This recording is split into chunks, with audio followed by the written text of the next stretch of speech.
By 2025, it is estimated that 60% of the world's territory will suffer from severe water shortages, in many cases extreme. Yet amid this grim outlook, there is a reason for hope, and it comes precisely from a small country located in the arid heart of the Middle East, Israel. Since before its establishment as a state, the inhabitants of this land faced a challenge that seemed insurmountable: water scarcity. In a dry, desert territory, where every drop was an invaluable resource, agricultural development and survival itself seemed to be at stake. But far from giving in to adversity, Israel turned necessity into its greatest driving force and innovation into its best tool. Over the years, this country has achieved what for many was impossible. It has transformed arid landscapes into fertile fields. He turned the sea into drinking water through advanced desalination plants and revolutionized agriculture in the middle of the desert. Thanks to the combination of desalination, water recycling, and advanced irrigation techniques, Israel not only guaranteed its own supply, but also became a world leader in water management, sharing its knowledge with other nations facing similar crises. But in the face of these extraordinary facts, an inevitable question arises: what relationship does all this have with biblical prophecies? Did the Bible predict that Israel would make the desert bloom? Could these events be signs of prophetic fulfillment and the end of times? Dear listener, these deep and shocking questions will be answered in this video. Therefore, we invite you to watch it until the end, so that you can witness the miracles that God continues to work in the land of Israel. Don't miss it. Before we continue, tell us, do you think Israel is still God's chosen people and that it still has great promises to fulfill? Leave us your comment. Let's get started.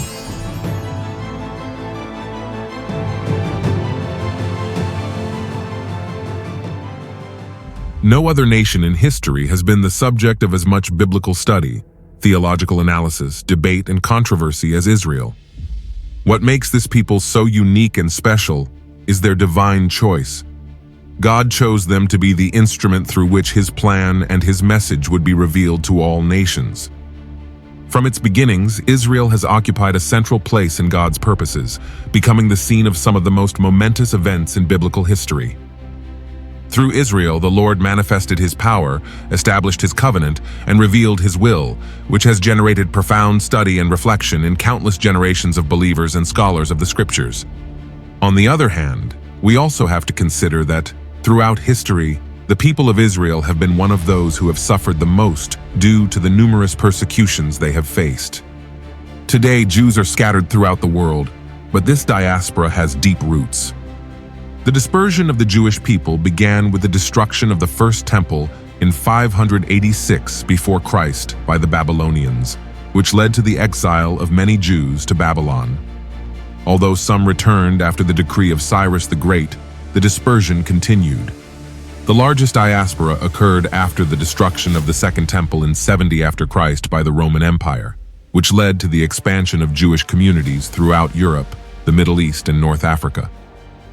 Over time, Jews settled in different regions, developing their own traditions.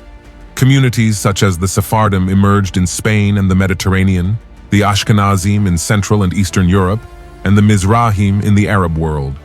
During the Middle Ages, Jews suffered discrimination, expulsions, and restrictions in several countries, such as the expulsion from Spain in 1492 and from other European territories. In the 19th century, with the Enlightenment and the emancipation processes, some Jews managed to integrate into European societies. However, anti-Semitism did not disappear. In the 20th century, the greatest tragedy was the Holocaust, in which 6 million Jews were murdered by the Nazis. This event gave a strong boost to the Zionist movement, which had been seeking to establish a Jewish national home in Palestine since the late 19th century. In 1948, the State of Israel was proclaimed, allowing Jews from all over the world to return. Since then, millions have made Aliyah, return to Israel. Especially after events such as the fall of the Soviet Union, persecution in Arab countries, and the resurgence of anti-Semitism in parts of Europe. Today, Israel continues to welcome Jews from the diaspora, strengthening its national and religious identity. Furthermore, The return of the Jewish people to the land of their ancestors has been seen by many as the fulfillment of ancient prophecies. These announce that the land, once desolate and arid, would once again become fertile and prosperous. Today, Israel is a witness to that transformation. However, before delving into how Israel has achieved this remarkable development, it is crucial to consider one key aspect. The Middle East is one of the most arid and driest regions on the planet, with a climate that makes access to fresh water sources difficult. Water scarcity is a problem that affects millions of people and has worsened in recent years due to climate change, population growth, and poor management of water resources. Countries such as Iraq, Syria, Yemen, and Jordan are facing severe crises due to the decrease in river flow and the overexploitation of underground aquifers. Lack of rainfall and high temperatures have led to prolonged droughts, causing desertification to advance and seriously affecting agriculture and food security. The dispute over water sources has also generated tensions between nations, as in the case of Turkey, Iraq, and Syria, with the use of the Euphrates and Tigris, or the conflict over the water of the Jordan River between Israel, Jordan, and Palestine. In the midst of this regional crisis, Israel has managed to stand out as an example of innovation and efficiency in water management. Israel has succeeded in turning arid and desert lands into fertile fields through a combination of technological innovation, strategic planning, and efficient management of water resources. Since its establishment in 1948, the country has faced the challenge of developing agriculture in a territory where more than 60% is desert and freshwater resources are extremely limited. However, through the implementation of advanced technologies and sustainable agricultural methods, Israel has managed to transform its landscape and become a world leader in agricultural production in arid zones. One of the fundamental pillars of this success has been innovation in the use of water. Israel has developed advanced desalination techniques, which have allowed it to convert seawater into drinking and irrigation water. Currently, a large part of the drinking water used in the country comes from desalination plants located along the Mediterranean coast. In addition, the country has implemented wastewater recycling for use in agriculture. Approximately 90% of treated wastewater is reused for crop irrigation, making Israel a world leader in this type of practice. Another key factor in the transformation of the desert into agricultural land has been the development of drip irrigation, a technology invented in Israel in the 1960s by engineer Simcha Blas and perfected by the company Netafim. This system allows water to be supplied directly to the plant roots in small and constant quantities, significantly reducing water waste and increasing irrigation efficiency. Thanks to this method, Israeli farmers can grow a wide variety of fruits, vegetables, and grains in regions with minimal rainfall. Research and development in the field of agriculture has been another key pillar of Israel's success. Institutions such as the Volcani Institute and the Hebrew University of Jerusalem have led research in biotechnology, genetic improvement of crops and cultivation techniques adapted to extreme conditions. For example, Israeli scientists have developed drought-resistant and higher-yielding varieties of wheat and tomatoes, which has allowed agricultural production to increase without the need to expand arable land. In addition, Israel has implemented afforestation programs to combat desertification and improve soil quality. The Jewish National Fund, JNF, has led reforestation efforts, planting millions of trees across the country. One of the most notable achievements is the creation of the Yatir Forest. Located in the Negev Desert, it has proven that even arid areas can become green with proper water and soil management. Another key aspect has been the development of precision agricultural technologies.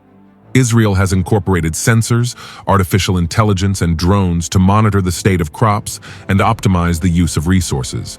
These tools allow farmers to detect plant diseases, measure soil moisture, and adjust irrigation and fertilization precisely, maximizing productivity without wasting resources. The combination of all these strategies has allowed Israel to not only be self-sufficient in food production, but also to become an exporter of agricultural products. The country is known for its production of citrus fruits, tomatoes, dates, avocados, and dairy products, among others. In addition, it has shared its knowledge with other countries facing desertification, promoting international cooperation on issues of food security and water management. In short, the Jewish people, before the astonished eyes of the nations, have achieved the unthinkable. They have made the desert bloom. They have turned arid lands into fertile and productive soil. Since its establishment as a state on the 14th of May, 1948, Israel has significantly increased its irrigated agricultural area from 30,000 hectares to more than 200,000 hectares today. Thus, we see fulfilled before our very eyes the prophecy of Ezekiel chapter 36, verses 34 and 35. And the desolate land will be tilled, instead of having remained desolate in the eyes of all who passed by. And they will say, this land that was desolate has become like the Garden of Eden, and these cities that were desolate and ruined and laid waste are fortified and inhabited.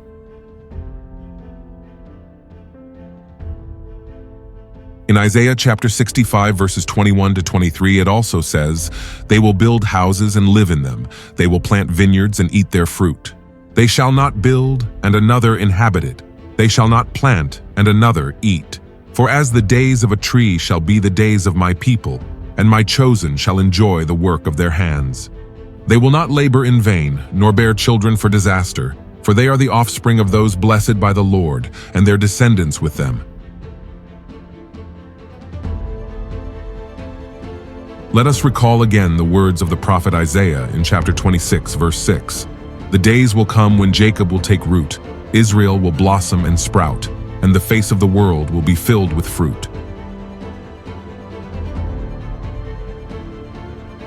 And finally, in Ezekiel chapter 36, verses 24 and 29, we find the following. And I will take you from the nations, and gather you from all lands, and bring you to your own land. And I will keep you from all your uncleannesses, and I will call for the grain, and will multiply it, and will not give you hunger.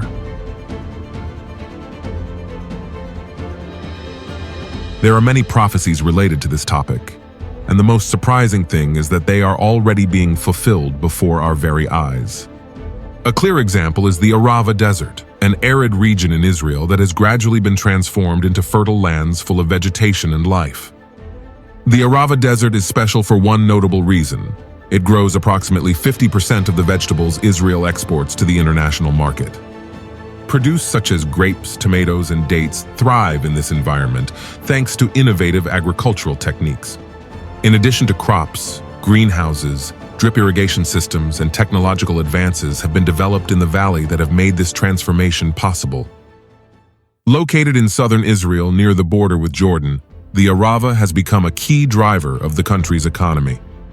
For those who prefer milder temperatures, the good news is that, although in summer the climate can reach 40 degrees centigrade, the greenhouses maintain a more pleasant temperature of between 28 degrees centigrade and 30 degrees centigrade.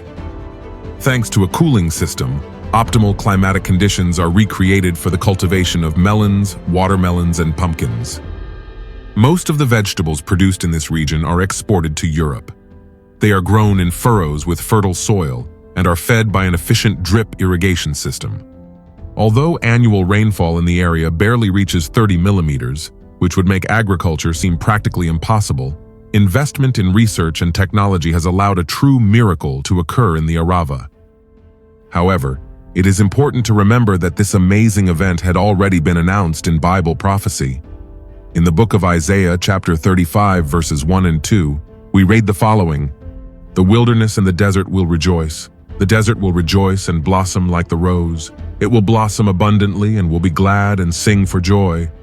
The glory of Lebanon will be given to them, the beauty of Carmel and Sharon. They will see the glory of the Lord, the beauty of our God.